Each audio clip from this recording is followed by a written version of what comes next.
नमस्कार, myself Jharna Nag, assistant professor zoology, government J Yoganandam, Chhattisgarh college, Raipur. आज जिस टॉपिक पर हम चर्चा करेंगे वो BSc part 1 paper first unit 4 helminth type study of fasciola से लिया गया है। उसके अंतर्गत हम फेसियोला हिपेटिका में एस्डेक्टरी सिस्टम की स्टडी करेंगे। चलिए आइए देखते हैं। Excretory system of fasciola hepatica. Fasciola hepatica को लीवर फ्लूक भी कहा जाता है क्योंकि ये लीवर में पाया जाता है और फ्लूक अर्थात लीफ लाइक स्ट्रक्चर होता है, चपटी संरचना होती है ठीक पत्ती की तरह, इसलिए इसे लीवर फ्लूक भी कहा जाता है। आप जानते हैं कि लीवर फ्लूक या फेसियोला हिपेटिका जो है वो एंडोपैरासाइट है, आंतरिक परजीवी है। चूंकि ये आंतरिक परजीवी होता है इसलिए इसमें उत्सर्जन अणु जो पाए जाते हैं या इनका उत्सर्जन सिस्टम जो है वो पूर्णतः विकसित नहीं होता, इनकम्प्लीट टाइप का उत्सर्जन तंत्र इनमें पाया जाता है।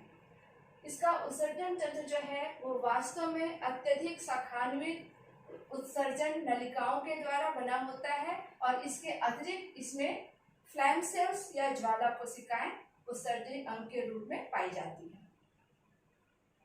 फेसियोला का उत्सर्जन तंत्र जो है उसका संबंध आस्मो रेगुलेशन और उत्सर्जन तंत्र दोनों से ही होता है। फेसियोला में उत्सर्जन तंत्र में मुख्य दो भाग होते हैं। पहला है आपका एस्डेक्टरी डक्ट या उत्सर्जन नलिका। आइए देखते हैं इधर उत्सर्जन नलिका।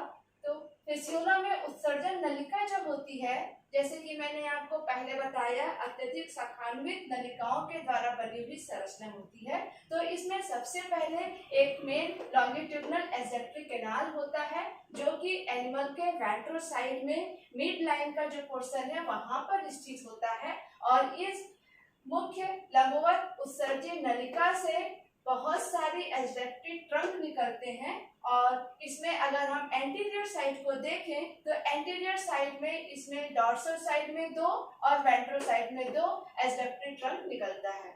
और ये दोनों ही एस्डेक्टरी ट्रंक को अगर हम देखें तो इसमें से प्रत्येक से एस्डेक्टरी वेसल्स निकलते हैं और ये एस्डेक्टरी वेसल्स जो हैं ये पुनः डिवाइड हो जाते हैं आपका स्मॉल ब्रांच ट्विन के रूप में और ये ट्विन जो है वो पुनः डिवाइड हो जाती है थिन कलेक्टिंग ट्यूब्यूल्स के रूप में, पतली संग्रहकारी नलिका के रूप में ये परिवर्तित हो जाती है या डिवाइड हो जाती है। उसके बाद ये पुनः डिवाइड होती है माइक्रो कैपिलरी डक्ट के रूप में और इसके माइक्रो कैपिलरी डक्ट के द्वारा एनिमल की बॉडी को अगर हम देखें तो इनसाइड का जो पोर्शन होता है वेंट्रल साइड का वो पूरा का पूरा वेब लाइक स्ट्रक्चर के द्वारा कवर हो जाता है। वहां पर ये नलिकाएं जो है 1 बाय 1 डिवाइड होकर के एक जाल के जैसी संरचना बना लेती हैं और अब ये माइक्रो कैपिलरी डक्ट जो है अगर उसको हम देखें तो माइक्रो कैपिलरी डक्ट का जो अंतिम सिरा होता है वहां पर हमको फ्लैम सेल्स,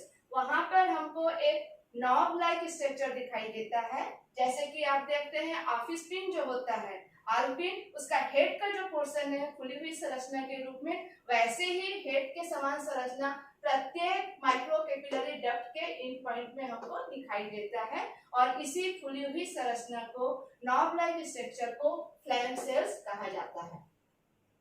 यहाँ पर हम स्ट्रक्चर में देखेंगे, यहाँ हम देख रहे हैं एस्डेक्टरी सिस्टम ऑफ फेसियोला। इसमें आप देख रहे हैं ये मेन ब्रांच जा रहा है, मेन लॉन्गिट्यूडनल एस्डेक्टरी कैनाल, ये पूरा का पूरा। और अगर पोजीशन देखें तो आप यहाँ देख रहे हैं एसिटाबुलम का पोर्शन है, माउथ का पोर्शन है, ये वेंट्रल साइड का पोर्शन है, पूरा का पूरा यहाँ पर ये एस्डेक्टरी डक्ट के द्वारा कवर किया हुआ है। सेंटर से मेन लॉन्गिट्यूडनल एस्डेक्टरी कैनाल निकल रहा है और इसमें से असंख्य आप देख रहे हैं ट्रंक्स निकल रहे हैं और एंटीरियर साइड में दोनों साइड से डॉर्सल और वेंट्रल साइड में 2-2 एस्डेक्टरी ट्रंक निकल रहे हैं और फिर ये एस्डेक्टरी ट्रंक जो है पुनः डिवाइड हो गए एस्डेक्टरी वेसल्स के रूप में। एस्डेक्टरी वेसल्स को अगर आप देखें तो वो फिर से डिवाइड हो गया है और यहाँ पर आप देख रहे हैं माइक्रो कैपिलरी डक्ट और माइक्रो कैपिलरी डक्ट का एंड पॉइंट आप देखें तो ये फुली हुई संरचना आपको दिखाई दे रही है नॉब के जैसे, वो है फ्लैम सेल्स। और इस प्रकार यहाँ आप देख रहे हैं पूरा का पूरा इनका 3/4 पोर्शन जो है एनिमल का वो इन्हीं उत्सर्जन नलिकाओं के द्वारा कवर किया हुआ हमें दिखाई दे रहा है। हमने देखा एक्सजेक्टरी डक्ट की संरचना। अब सेकंड संरचना जो आती है उत्सर्जन तंत्र के अंतर्गत वो है फ्लैम सेल्स। फ्लैम सेल्स को अगर हम देखें तो वास्तव में ये मॉडिफाइड मेसेनकाइमल सेल्स होती हैं। यहाँ रूपांतरित मेसेनकाइमल सेल्स का ही रूप है जिसे हम फ्लैम सेल्स के रूप में जानते हैं। फ्लैम सेल्स को अगर देखें तो इसका आउटर स्ट्रक्चर जो होता है वो इरेगुलर होता है। वहां पे सीटोपोडियल प्रोसेस हमें दिखाई देता है। इसके साथ ही साथ फ्लैम सेल्स के साइटोप्लाज्म को अगर देखें तो वहां पर स्पष्ट तौर पे क्लियर न्यूक्लियस हमें दिखाई देता है। इसके साथ ही साथ प्रत्येक फ्लैम सेल्स में एक खाली स्पेस दिखाई देता है जिसे ल्यूमेन ऑफ सेल्स कहा जाता है। और इसी ल्यूमेन ऑफ सेल्स में अगर हम देखें तो वहां पे सीलिया लटकी हुई अवस्था में हमें दिखाई देती है। और ये सीलिया जो है तो प्रत्येक सीलिया इसके साइटोप्लाज्म में पाए जाने वाले बेसल ग्रेन्यूल्स के साथ अटैच होती है। सीलिया में लगातार मूवमेंट होता रहता है और इस मूवमेंट के कारण उत्सर्जी पदार्थ जो है वो लगातार वो भी गति करता रहता है। इसे फ्लैम सेल्स या ज्वाला कोशिका इसलिए कहते हैं जब ये आपका फ्लैम सेल जो है अवकाशिका के पोर्शन में लटकी हुई अवस्था में है और लगातार मूवमेंट कर रहा है तो दूर से देखने से ऐसे प्रतीत होता है जस्ट लाइक फ्लेम, जैसे कि कोई लौ जो है वो हवा के झोंके में इधर उधर हिल रही है, वैसा ही ये सीलिया जो है वो दिखाई देता है। इसलिए इसे फ्लैम सेल्स कहते हैं। और सबसे पहली बार इसको 1919 में फॉस्ट ने इस नाम को रिपोर्टेड किया था। उन्होंने इसे स्टडी की और इसे फ्लैम सेल्स या ज्वाला कोशिका नाम दिया। ज्वाला कोशिका या फ्लैम सेल्स का अगर हम डिटेल स्टडी करें तो आइए देखते हैं। ये आप देख रहे हैं फ्लैम सेल्स या ज्वाला कोशिका जो कि कैपिलरी डक्ट के साथ अटैच्ड है। यहाँ पर आप देख रहे हैं इसका आउटर स्पेस जो कि इरेगुलर है, ये सीटोपोडियल प्रोसेस कहलाता है। इसके साथ ही साथ ये साइटोप्लाज्म का एरिया है। इस साइटोप्लाज्म के एरिया में क्लियर न्यूक्लियस आपको दिखाई दे रहा है। और फिर इधर हम देखें तो ये जो खाली स्पेस दिखाई दे रहा है वो कहलाता है सेल ऑफ ल्यूमेन। और इसी सेल ऑफ ल्यूमेन या इस अवकाशिका में हम देखें तो ये सीलिया लटकी हुई अवस्था में दिखाई दे रही है। ये क्या है आपका सिलियरी फ्लैम और ये पूरा का पूरा आपका फ्लैम सेल्स है। और प्रत्येक ये सीलिया जो है इसका अटैचमेंट इसके साइटोप्लाज्म में पाए जाने वाले इस बेसल ग्रेन्यूल्स के साथ होता है। बेसल ग्रेन्यूल से ये अटैच है प्रत्येक सीलिया। हम अगले डायग्राम में देखेंगे अरेंजमेंट। यहाँ पे हम अरेंजमेंट देख रहे हैं। ये आपका एक्सजेक्टरी कैनाल है, इसमें ये दिखाई दे रहा है आपको एक्सजेक्टरी ट्रंक्स। और फिर इसी में आप आगे देख रहे हैं ये आपका एक्सजेक्टरी वेसल्स है।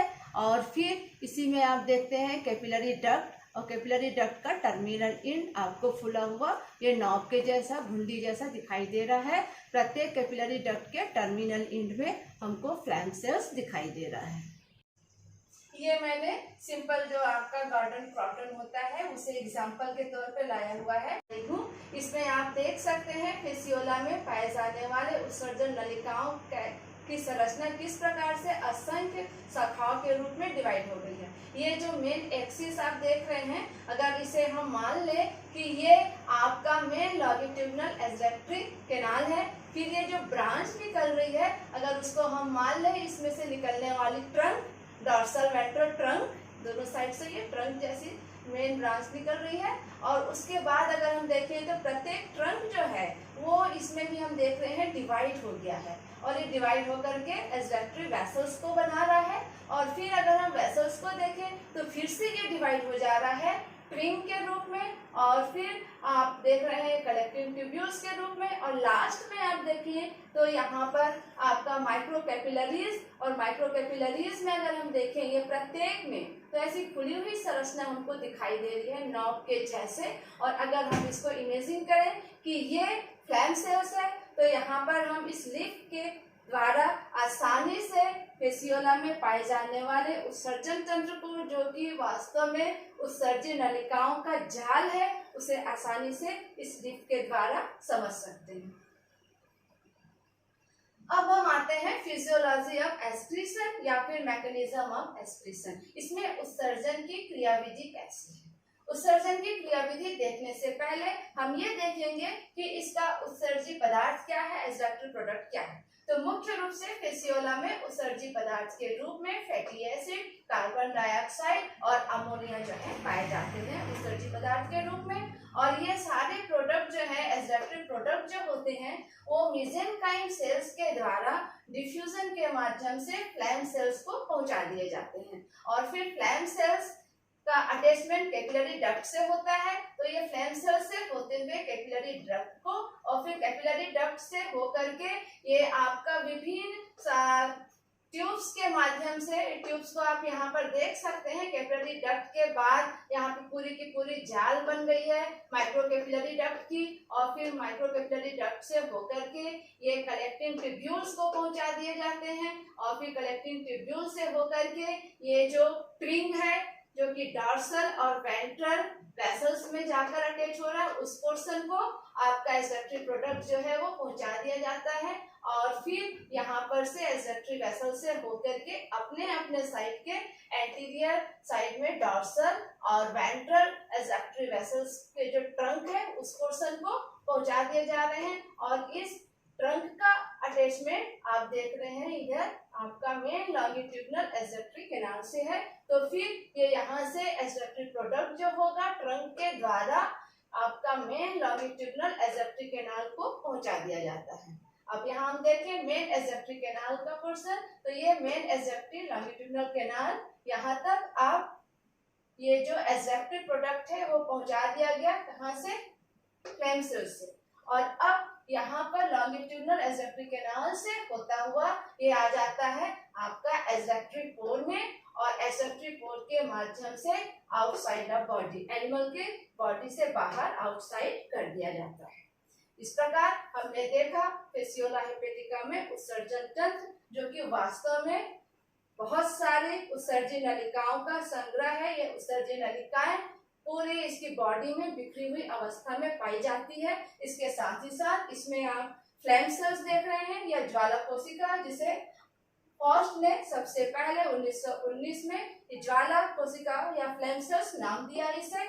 और इसी फ्लैम सेल्स में पाई जाने वाली सिलिया के द्वारा ही ये एक्सडक्टिव प्रोडक्ट जो है वो आपका इस उत्सर्जी नलिकाओं के माध्यम से होता हुआ लास्ट में लॉन्गिट्यूडिनल एक्सडक्टिव कैनाल को और फिर लॉन्गिट्यूडिनल एक्सडक्टिव कैनाल से होकर के एक्सडक्टिव पोर को और एक्सडक्टिव पोर से होकर के आउटसाइड ऑफ बॉडी, एनिमल की बॉडी से बाहर कर दिया जाता है। यहाँ पे आपका उत्सर्जन तंत्र समाप्त होता है। Thank you.